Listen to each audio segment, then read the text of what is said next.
So I wanted to have more fun.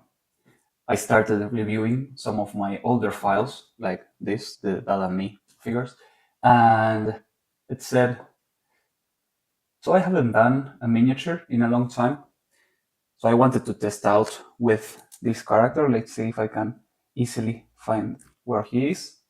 I have this character, Sculptor, from Dead Cells, from maybe 4, 5, 6 years ago. And I wanted to do something with them because they are pretty much close to finished. At that time, they were finished, but in the meantime, I learned a lot. So I said, what better situation than to transform it into a mini? I want to have fun. This type of characters is something that I really, really enjoy. So I said, let's put it in a pose and call it a day. It had several weapons, so I say, well, let's do 4 poses, 5 poses.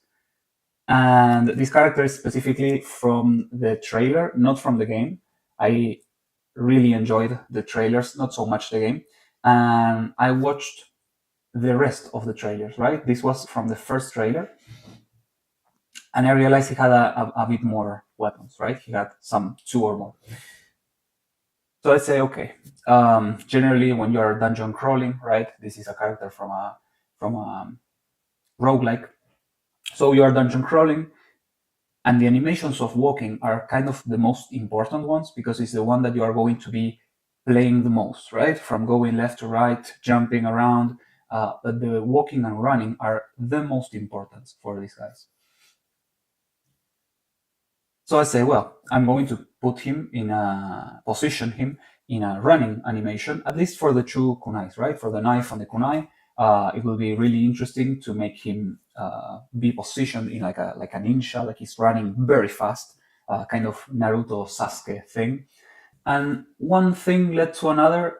I really enjoyed the positioning of the character, and something that I haven't done in a very, very long time, maybe 10 years, 9 years, is animating. So I said, well, maybe it's a good moment to animate in Zbrush, which is something you actually cannot do, maybe using layers, but it's the program is not prepared to hold that. So let's see, I'll set up everything to show you what I came up with. So I was going to show you directly on Zbrush, but I realized that I don't have the main pose that I created. I also wanted to start logging the process of the things that I do.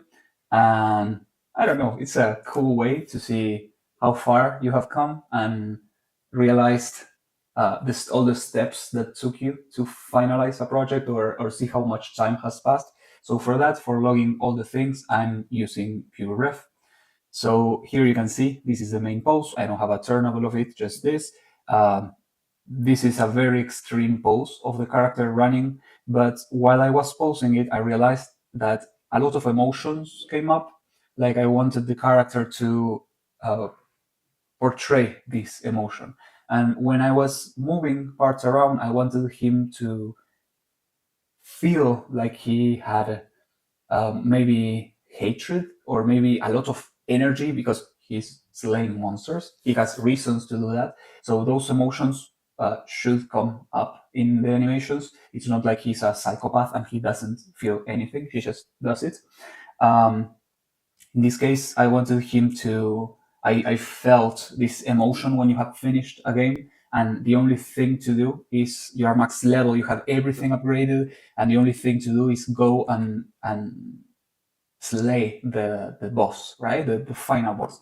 So I wanted that to have that weight, right? That like he's finishing the experience. It's like I'm putting myself into him, like I'm finishing the game. It's very emotional, and you're kind of running to that encounter with the boss, right? So with all with all that mentioned, I felt like the post didn't reflect that, and I also wanted to animate him. So I said, okay, let's start playing around with this. So this is the first test, and as you can see, I was very, very rusty, but you can see that there's some kind of movement there. Let's quickly go through them. I wanted the character to feel very stylized. I didn't care too much about proportions being ruined on the character. This is not a character, this is a base model from Zbrush. But later I would transform the character from that cells into this one. Like I would position everything where it should be.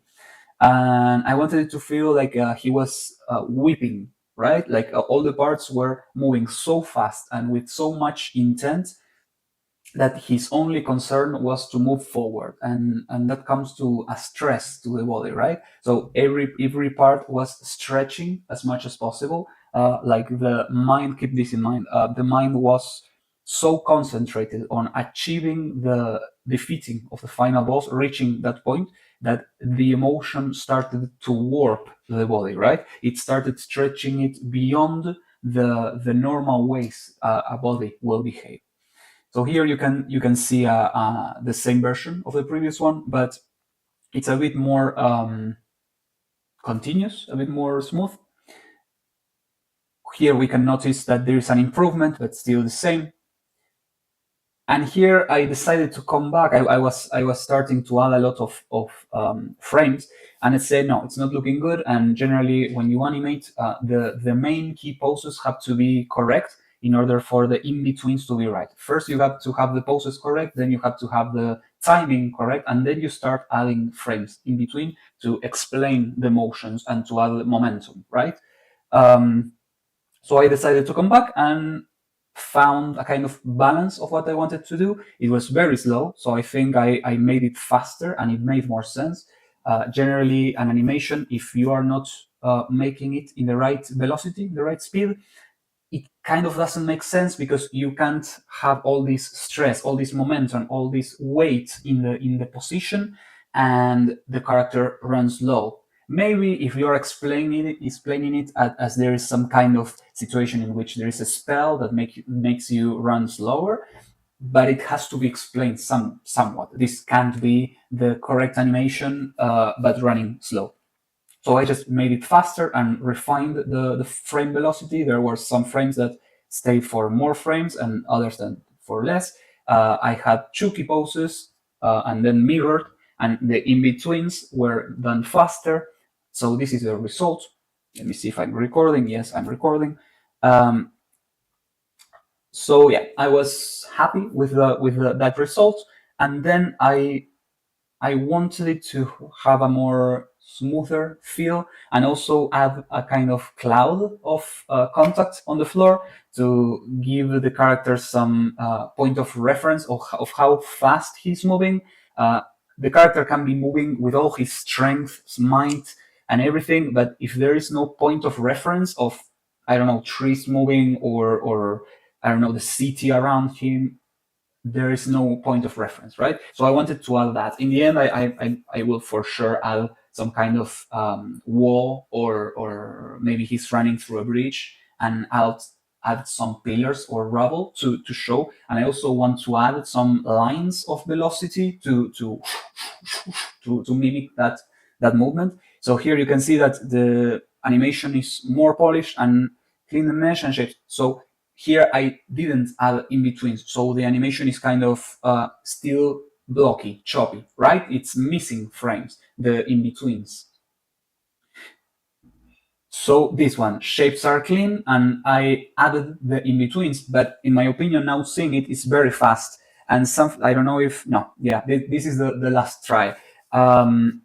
So at this point, I thought it was kind of finished. I realized that maybe the arms are swinging too much. Maybe not the back arm, the one that goes back, but the one that goes up. It goes up way too much with the elbow. So maybe since the character is aiming, see that he's very flat on the floor. He's not trying to gain altitude. All his strength is going forward. So it looks kind of weird that the character is doing this because the force is going upwards. So what you want to do is it goes forward. So I may need to change that right now, since the objective of this, let's not forget, is to have fun. After 4 days of trying to animate it, it kind of started getting boring, maybe a bit stagnant. I want to jump in between projects, and yeah, I left this one here. But I kind of got what I expected from it. I wanted to animate. The animation looks smooth, although it has some issues. And for sure, I will come back later and polish it. And once I see it and I say, yeah, it's perfect, I'll probably do if it's fun, I'll do the replacement of the character and see what it looks like. Unfortunately, I don't have like a GIF showing the others positions, so I'll show you in Zbrush here. I think this one is the latest one.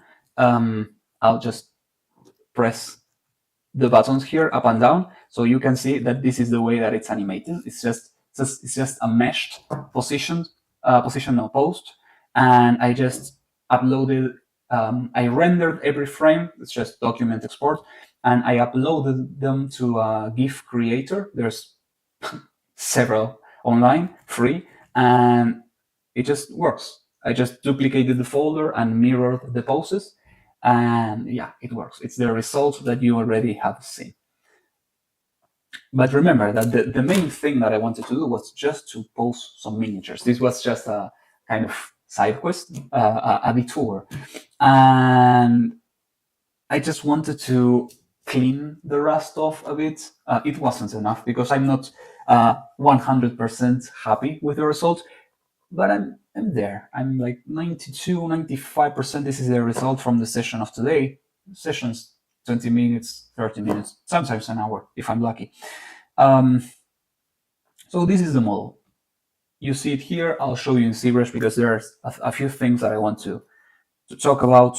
I'll just first show this character. This is the Dead Cells character that I told you about. I think it has polypaint. If it does, yeah, fantastic. So I have this. Looks very cool. The eye, I don't know, for some reason it's not showing the color. It's just very, very basic polypaint. Wow, this looks cool. I think if I add the plastic and add here the mixer and then outline to 10 and add some posterity, yeah, it looks like a comic book, right? I don't know. I really like this kind of characters. There you go. Really cool. I'm really happy about this. So, but we're not looking at that now. We're looking at the position at the pose, right? So this is, keep in mind, this is very exaggerated because my idea is that it has to be not dynamic, extremely dynamic.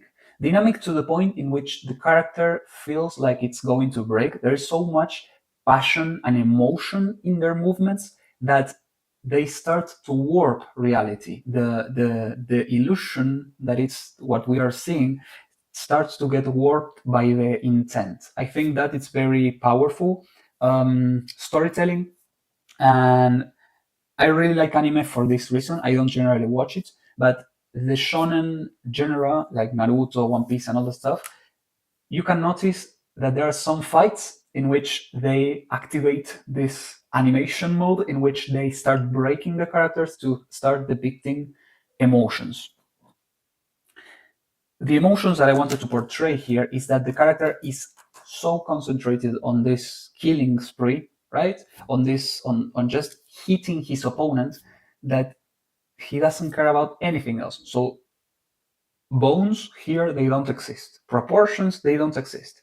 Although I will have to figure them out a bit better for when I post a character. But as you can see, this is just movement. Like it's just shapes, right? In fact, you will see, for example, here we have no butt. The muscles are not correctly positioned, and even in this pose that is having the muscles would be contracted and expanded differently.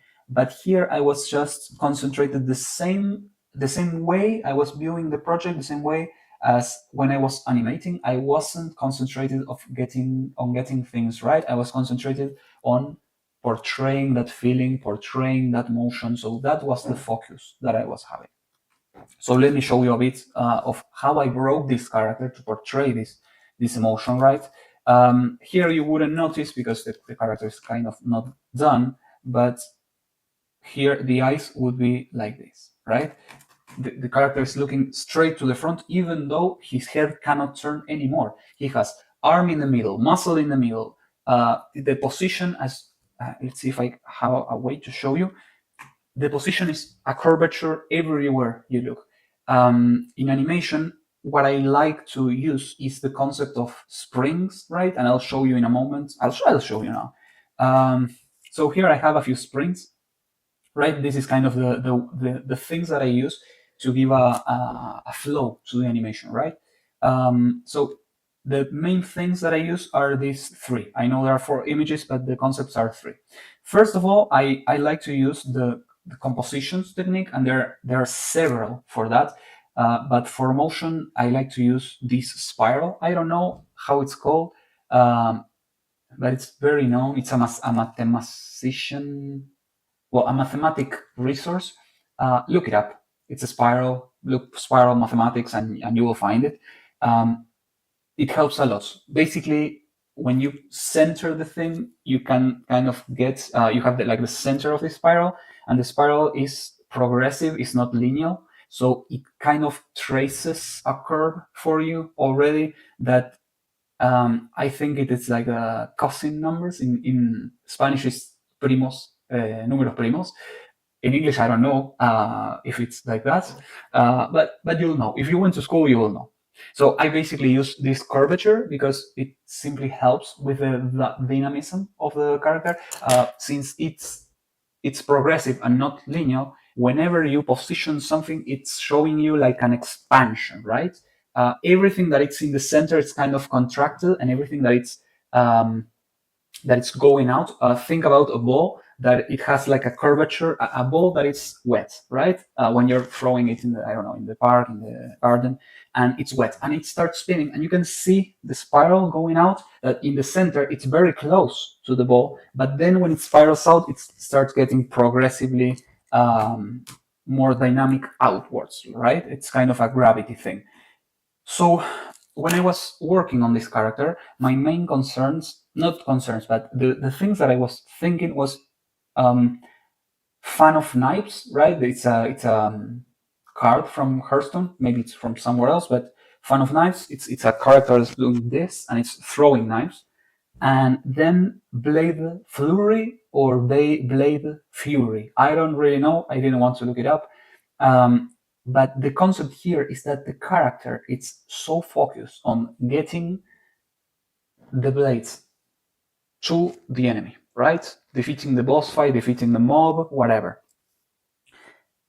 But he's not even thinking about technique. He's not even thinking about safety. He just wants to trace this arc whenever he is near the mob. So he's breaking his body, he's positioning perfectly, so whenever he reaches the perfect place, he can just unleash the spring, right? He just clicks, and his movement will be swift, and he will cut the character, right? How do we achieve that? With this curvature and the way that the muscles are positioned, I'm creating a kind of tension on the spring, like I'm pushing a spring, squashing, like I'm making it smaller. So that tension, whenever you release it, it goes. So that's the concept of the fan of knives, right? Here you can see that this is a kind of different spring. This is the one that I'm thinking when I'm sculpting this. I'm not thinking about the spiral that it's round. That's a very technical way of thinking it. But there are many ways to create this spring motion. For example, the muscles when they are doing all this motion, when we do this is a spring also. So this is the concept that I'm trying to portray in the character, right? This is trying to do so much force, right? This is trying to do here. You can feel the force when you do this. This is trying to go that direction, and this physically is not letting it. So the tension, I do more force, and it all gets here until it's released. This is what I'm trying to portray with this. I'm trying to portray the this moment, not this one, this one, when the tension is so pent up that you can feel the character is starting to tear because that tension is not being released. When I'm doing this, I feel my muscle start tearing, hurting. I want the character to portray that hurt of not being able to unleash all that carnage, in a sense. It's horrible. I'm not thinking about all the killing. I'm just thinking about the motion. So I like this show here, this image. You can see the perfect curvature that the leg has, and when things are straight in animation, or well, there's curvature everywhere. You can. It's currently saving. So I was coming with this energy, and the quick save kind of ruined it. I had to wait like 7 minutes for the thing to come back. So let's get back to it. We were watching the springs, we were watching the spiral, and we were watching the curves. Those are the three resources that I use. So here, let's find out each of them. Here you can see the spiral, right? Here, I don't have a tool to write on top of the drawing. I'll see if I get it for a next video. But you can see the spiral here, right? You can see a spring here, this curvature that it has, that has this tension. But also you see the spiral here, that here actually you have this movement of spring, right? So everything is tensioned in the proper way. It looks smooth, but actually there's a lot of tension that is waiting to be released, right? Here you can see the curvature that goes from the hand to the knee. But if you look in this direction, actually it comes back all to even the feet, right? The feet are in tension, but at the same time, it has the proper curvature here, the one that I'm talking about. It's like you are not breaking this wave. It's like you're surfing the model, right? So here you have another spring. This spring here is trying to break free of this position. So what it will try to do is this. Sorry for the broken mesh, but it's trying to do this. It's trying to get there. But all the strength of the model is here, right? Here is the point. That's what you have to look for. It's which point of the mesh that it's moving. It's the one that it's moving the movement forward. And that's the part that you have to exaggerate, that you have to give it more importance, and the one that it's following that point has to get less important. So, for example, here the foot doesn't have any shape, because it's just following the movement. It's just a line in the motion. So those are kind of some tricks to give a focus to the dynamism of the model and not the model itself. If I would pose this just as a statue, right, it would look like frozen in time. It's like that. But when you're prioritizing dynamism instead of the character itself doing something, it's like actually the character is the medium to show the dynamism and not the other way around. Let's see if there is anything interesting. Here you can see that here we have the butt, right? This would be the butt cheeks. And actually, this is the back, right? It's impossible. We both acknowledge that. And the back goes here, right? Completely impossible. Here you have the muscle that goes to the back. Here you would have the other muscles of the back, and here you would have the butt cheeks. This is intelligent, like you can't read this. Here you will have the pectoral muscle, right? You see how it starts to get sense. I like this here, the acromion, I think it is, the bone here. I remember because I kind of displaced it when I was a kid, so it's kind of stuck. But here you can see that everything is broken, and the objective, it's for dynamism, not for the character itself. The character is just a way to show it, right? And of course, the character has to be proper, right? I'm choosing a character that runs a lot. It's a roguelike. It's kind of a ninja, like has the big pants, arms without any kind of armor, and he will have 2 knives. See how I also deformed the knives to keep the curvature, right? It's like reality is warping to these emotions. in a sense that it's even warping matter in that sense. And I was thinking about how this fan of knives is not like it's doing like and it's throwing just two knives. Two knives is kind of lame. It has to at least be three. Like you throw one, you throw the other, and while you are throwing the other, you grab another one, right? I have seen people like throw one, throw two, and grab another, he fall, and like throw four, right? So this character comes already prepared because he has the first one. He throws it or he slashes with it, and when he slashes, the knife is stuck on the character, right? Now I realize that I put it on the other side. I don't know how it's going to grab it, but I don't know. He has three knives, and whenever he has one free hand, he will grab it and he will throw it away. See that the knife, it's actually following the character. I think this actually should go a bit more like this, like that, right? Something like this. I don't know. I'll have to figure it out. But see, I really like it from this side. I don't know. You already know why I like it. He's very dynamic. So I'm having fun. I just wanted to share this. I don't know if anyone will like it or even watch this, but on the sake of being fun, I had a lot of fun. Not only doing it, but also telling you about it, what I like about this project, and hopefully you like it, so I can share it with you. For those interested, I'm actually an action figure designer. If this is the first time you are watching me and you don't know me, I actually created this for the brand Planner links. I created a lot of the stuff that I have on the back. I'm a sculptor, so if you want to support me, you can either hire me, or you can, if you want to learn how to do action figures, you can enroll in it, and I'll help you out on create action figures. So that's it. I hope you have a wonderful year. I hope you have a lot of fun, not only this year, but the rest of your life. And that's it. Thank you so much for watching, and maybe see you on the next one.